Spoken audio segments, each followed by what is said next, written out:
Shalom, welcome to the Jewish View. My name is Rabbi Nachman Simon of the Chabad House of Delmar, and today we're going to talk a little bit about belief.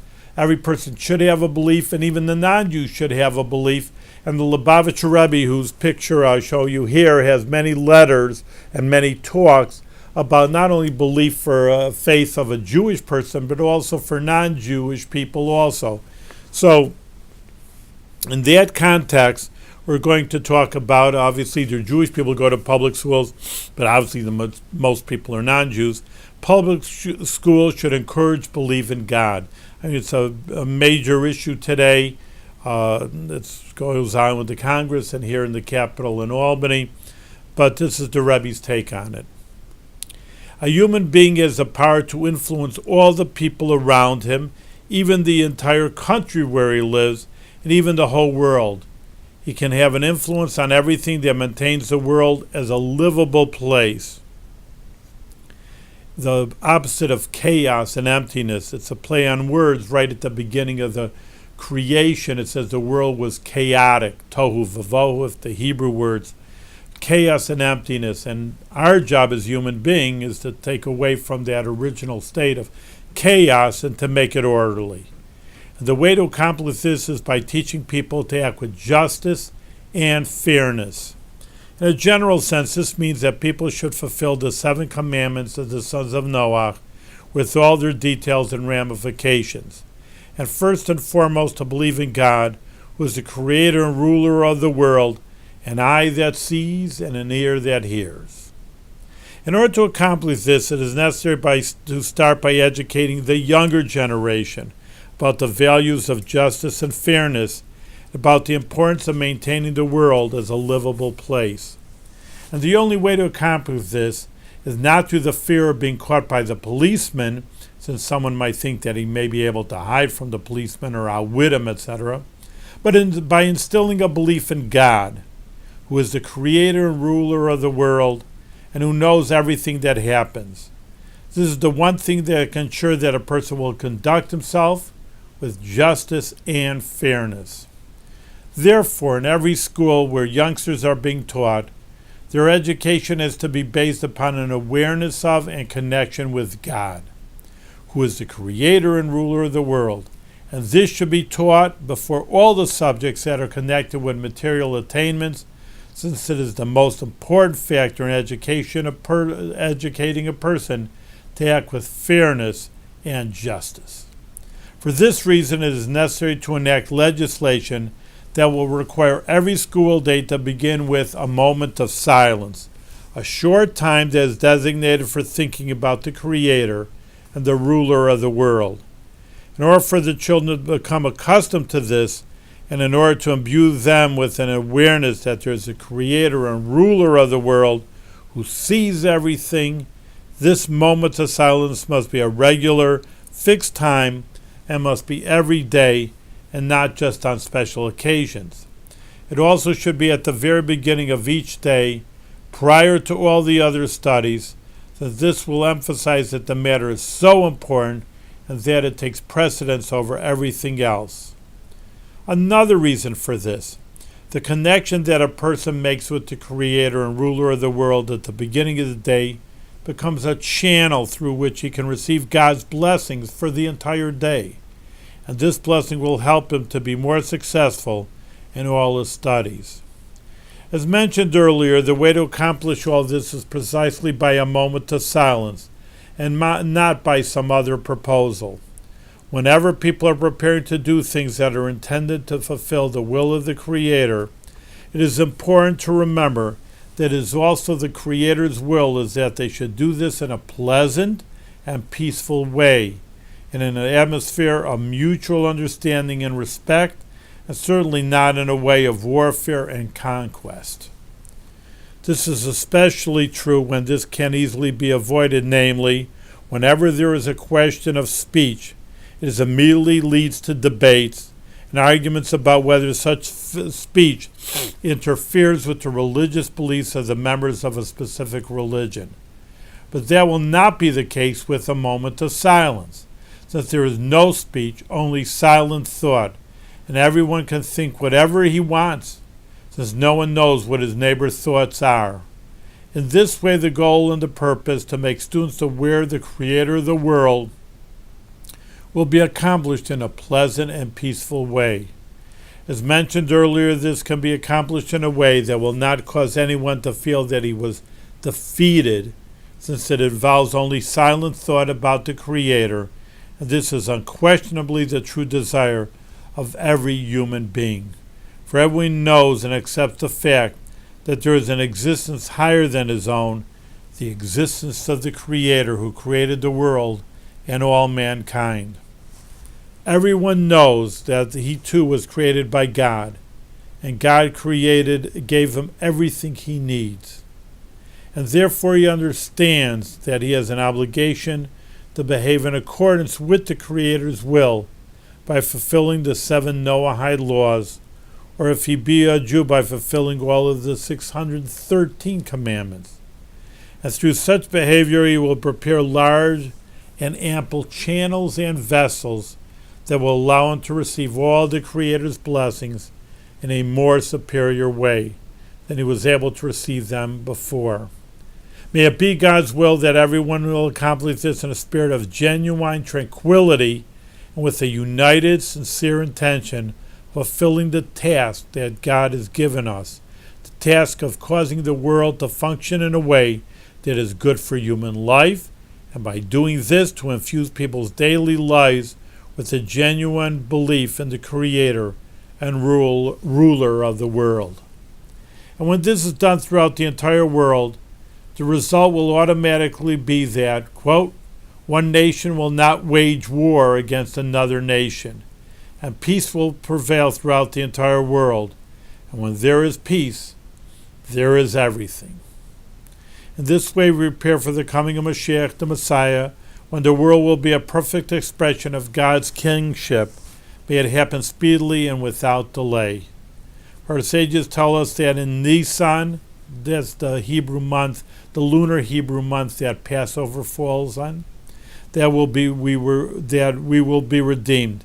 And at that time there will be a fulfillment to the prophecy, again, quote, then I will turn to the nations and speak to them clearly, that they will serve him together, and that God will rule over the world. May this happen speedily and in our days, literally and with a joy and glad heart. So this is the Rebbe's idea about moment of silence, to get awareness of God. And maybe, there's so many troubles in the world and everybody knows them. They could read the headlines themselves, and just, to me, it's heart-wrenching because so much suicide and people on drugs means they're unhappy. They need foreign stimulus in order to be happy, and there's God waiting there, and a person has God doesn't need any drugs and knows there's a purpose in the world and doesn't resort to suicide.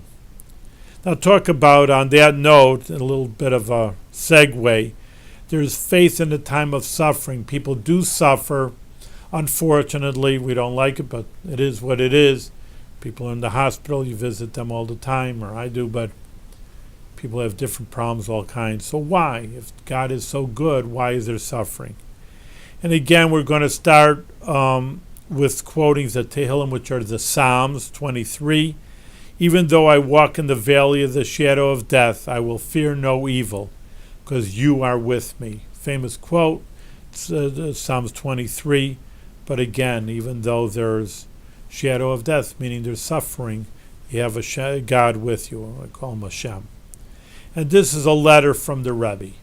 Just as it is absolutely certain that God will rebuild the ruins of Zion and Jerusalem, Yerushalayim, meaning Israel and Jerusalem, and he will gather the Jews of the diaspora from all corners of the world with the Mashiach Tzidkenu, our righteous Messiah, and he will lead them in song to see the joy of Zion, Yerushalayim, again, Israel and Jerusalem. So too, regarding the individual mourner, there is no doubt at all that God will fulfill his word that, and quote, those who sleep in the dust will awaken and sing, meaning that even though someone is dead, they will get up eventually with the coming of the Messiah, and there will be a great joy and true joy when everyone will be reunited at the time of the resurrection of the dead. So, death is probably the worst suffering, but there will be ultimately a joy when we all get together again. So this is a synopsis of this idea of suffering, belief in some deeper ideas of what suffering is all about. Thousands of people wrote to the Rebbe about painful, tragic losses in their lives. Some were seeking comfort and encouragement and a way to understand. Some needed to restore their belief and to rebuild their lives. The Rebbe listened and shared their pain and tried to help. For many people, the Rebbe's concern and his involvement in their suffering was itself a source of comfort. Like an ocean breakwater that protects a harbor, the Rebbe offered shelter from the waves of pain, a safe haven in the storm. Occasionally, the Rebbe spoke about the sufferings of the Jewish people throughout the long centuries of exile. It was obvious that the Rebbe felt that this suffering as his own and was deeply affected by it. Often when he tried to speak about such matters, his words were interrupted again and again by weeping. Even as the Rebbe provided guidance and encouragement to the nation as a whole, he involved himself in many smaller efforts that aided particular groups and individuals. He took an interest, for example, in an organization that assisted Israeli war widows. He wrote letters to the families of the fallen soldiers, and he made sure their bar mitzvah celebrations should be organized at the Western Wall for the orphaned boys. In general, whenever the Rebbe heard about a Jew who was suffering, he looked for a way to help, be it with material assistance or spiritual encouragement or words of consolation. In this chapter, we have collected a few of the Rebbe's letters about faith in a time of suffering and loss. One of the fundamental ideas that the Rebbe emphasizes is that it is impossible for a created being to understand everything that God does. There are things we are not meant to understand, and the only possible response is a powerful faith that everything is ultimately for the good, because everything comes from God, and God is good. In every situation, the Rebbe assures us it is possible to recognize an element of goodness, and that is the aspect which we should emphasize. The Rebbe often advised the mourners to remember his connection to his community and his responsibility in life, and to avoid anything that could interfere with these responsibilities. He stressed that the consolation of the individual is linked to the consolation of the entire nation. And since we have been promised that the future redemption will be complete, we can be assured that the consolation of the individual will also be complete. In one letter, the Rebbe points out that according to Jewish law, the observances of mourning are limited in time and scope. And the reason he explains is that the soul is eternal. The Rebbe's message, in a deeper sense, is that evil is temporary, while goodness is eternal. In every situation, even in the midst of suffering, we have to remember that the evil is less real than the good, because the ultimate reality is God, and God is entirely good. But even when the Rebbe offered such message, he did not detach himself from the person who was suffering. He continued to share the individual's pain, and this itself was a powerful source of strength and encouragement. A man once came for a private audience with the Rebbe, in which he spoke about a number of serious, painful problems that weighed upon his mind. As he was preparing to leave, the Rebbe told him, "You can leave your bundles here. This is the place where everyone leaves their bundles. So therefore, you can just put your painful problems and hand them over to God." For the individual and for the community, the consolation will be complete. To, and these are personal letters, so they don't say to whom they're for, but they're from the Lubavitcher Rebbe and to the entire family. Greetings and blessings. I was distressed and saddened to hear about the passing of, and again, they delete the name. Personal. May God give you consolation amongst the other mourners of Zion, Jerusalem, and from this time onward may you continually experience only goodness and kindness in all your days. At first glance, it is difficult to understand why the traditional blessing of consolation links the consolation of the individual to the mourning for Zion and Jerusalem that is felt by the entire Jewish people. In fact, however, this is based upon an essential idea about the nature of consolation. There are three aspects to this idea.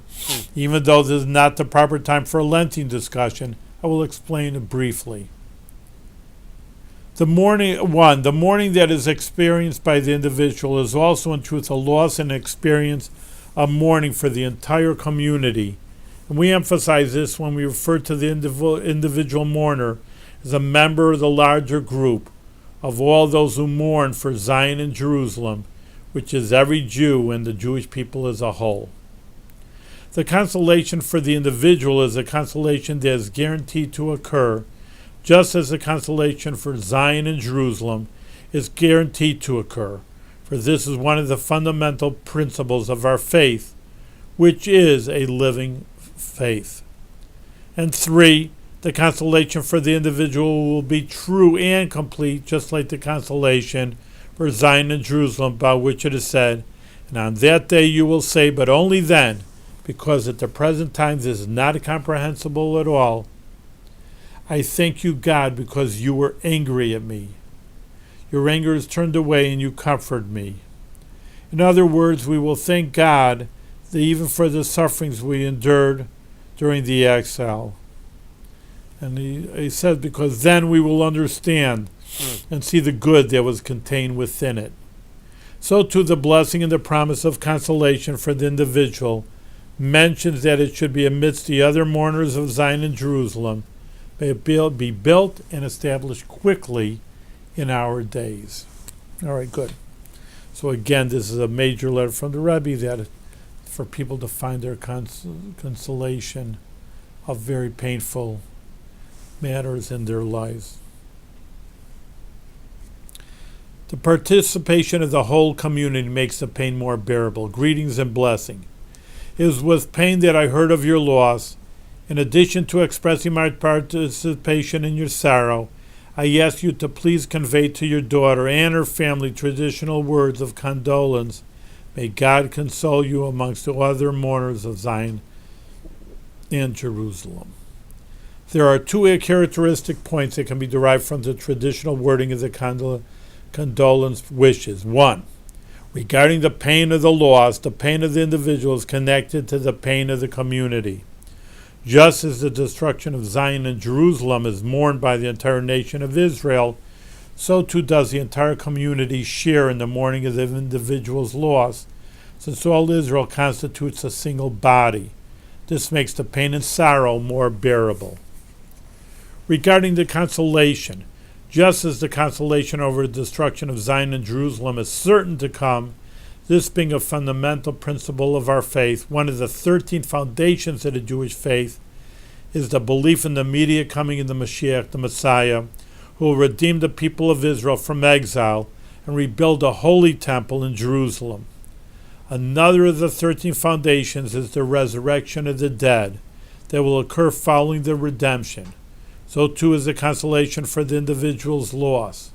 For as Maimonides writes in his Laws of Mourning, the purpose of all mourning is to awaken us to tshuva, repentance, which will surely bring the ultimate consolation from the consoler of Zion, builder of Jerusalem, and that is noted from one of our prayers recited in the afternoon of Tisha B'Av, which is the 9th day of Av, which is the saddest day in the Jewish calendar, when we remember when the Jewish temples in Israel were destroyed. Only thing that you can see now is the Western Wall. And the next idea in the last few minutes is focus on the good. Despite the tone of your letter and its contents, and despite the fact that this situation has been repeated in almost all your letters, I have not given up hope, God forbid, that eventually you will not only see the good in life, including your own life, but that this change in outlook will also lead to new emotions in your heart. Especially since, according to the teachings of Hasidus, our world contains a mixture of good and evil, and every person has to choose what to emphasize, what to think about, and upon what to focus. For in the life of every individual, there are 2 possible paths. Either he can see the good that surrounds him, or, and as usual, the Rebbe avoids explicitly mentioning the negative possibility, just says, or ... Doesn't want to say anything negative. And if this is true for every human being, how much more does it apply to every Jewish man and woman? Since a Jew believes with absolute faith in the eternity of the soul, meaning the eternity of spirituality, which implies a victory of goodness. An absolute victory, since it is impossible that something ephemeral and transient will not be absolutely defeated by that which is permanent and eternal, since they are completely incommensurate.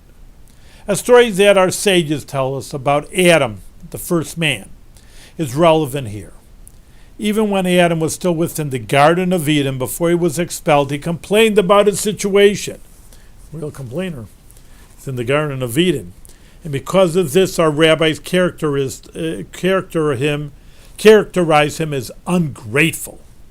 On the other hand, there were Jewish men and women who found themselves within the concentration camps of the Germans, and the most terrible times that they would recite the morning blessings in order to give thanks and blessings to the Creator and Ruler of the world. And clearly the situation every man and woman lies somewhere between these two extremes. It is easy to understand that what I have written here is not intended, God forbid, to offer any justification for what happened to a particular person, and especially not the person you have in mind, but only to focus upon reality as it is.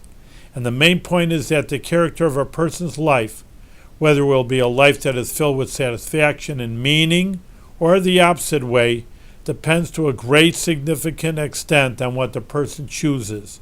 For everyone has the power to decide where to direct his intellectual outlook and see the right side or the left side.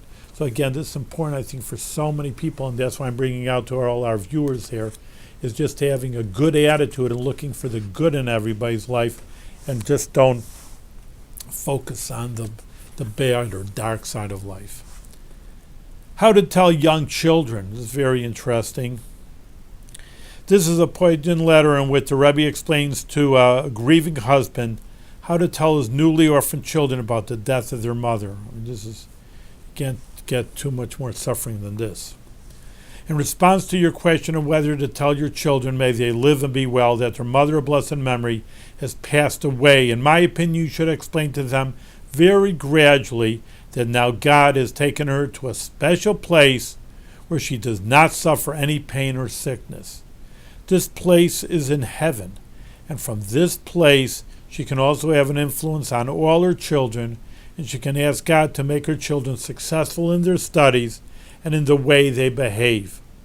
Tell them also that even now their mother loves her boys and girls very much, and it is her deepest wish and hope that they should behave in a way that is proper for Jewish boys and girls, because in this way they will give her tremendous satisfaction.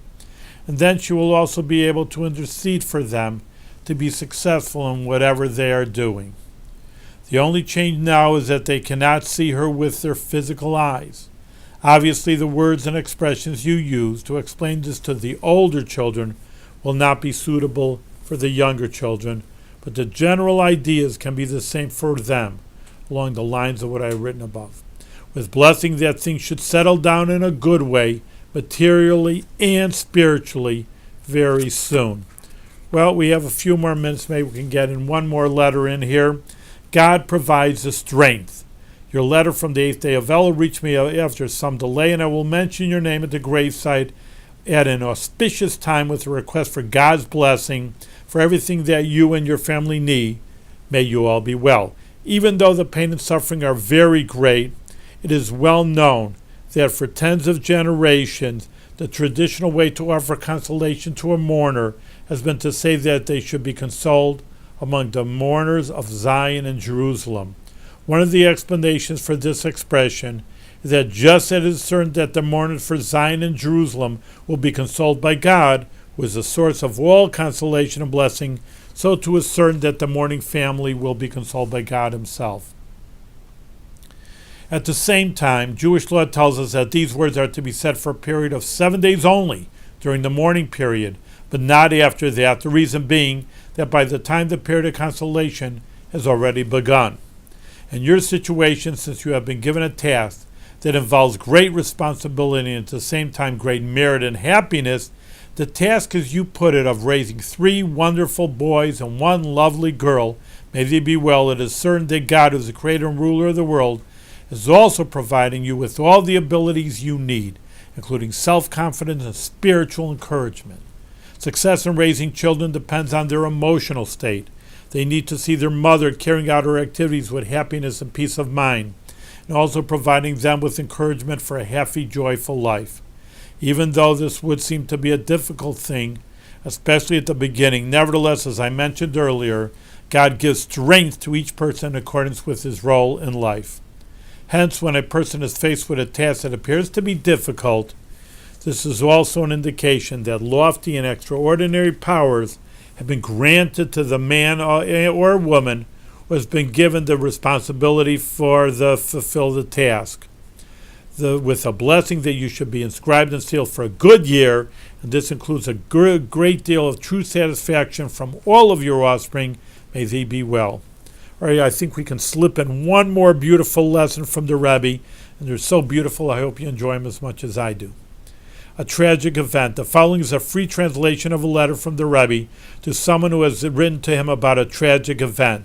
The writer of the original letter had invited members of his community to a festive meal in the Hom HaShavuos, a Jewish holiday, to celebrate the completion of a Torah scroll that was scheduled to be presented to the synagogue in the days following the festival. In the course of the celebration, a young woman suddenly fell ill and died. The distraught host wrote to Rabbi, posing the following 3 questions. A. How can a mitzvah such as the writing of a Torah be the cause of such a terrible tragedy? B. What should be done with the Torah scroll? And C. What lesson must be the host derive from the fact that such an event has occurred in his home? And the Rebbe's response of A. It is impossible for man, who is a finite creature, to comprehend all of the reasons of the infinite Creator. Indeed, we have no way of knowing even some of God's reasons. We're not, in fact, that God himself told us to seek them out in his holy Torah, Torah meaning instruction. And 2, according to the Torah, it cannot be that anything negative should result from any of God's mitzvahs, including your Torah scroll. On the contrary, these protect against evil and prevent it. And 3, each and every individual has been granted a set amount of years on the life on earth. It is only in extreme cases that one's deeds can lengthen or shorten it through some terrible sin, God forbid. Based on 1, 2, and 3 above, one can perhaps venture to say that the deceased, may she rest in peace, has not been invited to the Sefer Torah celebration. She would have found herself at the onset of her attack in completely different surrounding on the street, in the company of non-Jews, or in case of strangers, without the presence of a doctor as both a friend and a religious Jew, without hearing in her final moments words of encouragement and seeing the faces of her friends and fellow Jews. Can one imagine, A, the difference between the 2 possibilities, B, what a person experiences in each second of her final moments, especially a young religious woman on the festival when we celebrate and re-experience our receiving the Torah from the Almighty? And 5, according to the teachings of the Baal Shem Tov, that every event in its every detail occurs by divine providence. It is possible that one of the true reasons that Mr. Z was inspired from above to donate the Torah scroll was in order that ultimately the ascent of the young woman's soul should be accompanied with an inner tranquility. Occurring in a Jewish home, a home whose symbol of protection is the mezuzah, which opens with the words, "Hear, O Israel, our God is one, and God is."